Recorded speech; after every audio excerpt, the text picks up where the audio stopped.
জলপাইগুড়ি শহরের একাধিক গুরুত্বপূর্ণ এলাকায় ফুটপাত দখল করে আজও অবাধে ব্যবসা চালিয়ে যাচ্ছেন কিছু ব্যবসায়ী।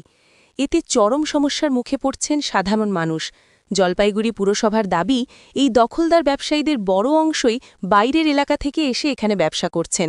পুরসভা সূত্রে খবর, খুব শীঘ্রই ফের ফুটপাত দখলমুক্ত অভিযান শুরু করা হবে।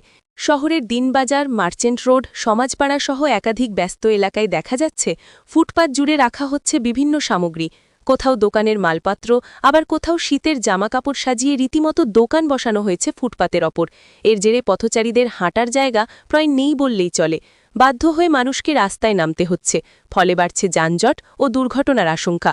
বিশেষ করে মার্চেন্ট রোড এলাকায় ফুটপাত দখলের কারণে নিত্যদিনই তীব্র যানজট তৈরি হচ্ছে।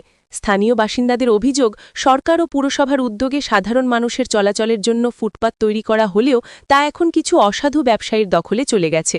তাদের মতে, পুরসভা যদি নিয়মিত অভিযান চালায় তাহলেই ফুটপাত দখলমুক্ত করা সম্ভব হবে এবং শহরের যানজট সমস্যাও অনেকটাই কমবে। পুরসভা কর্তৃপক্ষের বক্তব্য, জলপাইগুড়ি শহরের বিভিন্ন প্রান্তে ফুটপাত দখলের বিষয়টি তাদের নজরে রয়েছে। বেশ কিছু ক্ষেত্রে বাইরের এলাকা থেকে আসা ব্যবসায়ীরা নিয়ম ভেঙে ফুটপাত দখল করে ব্যবসা করছেন।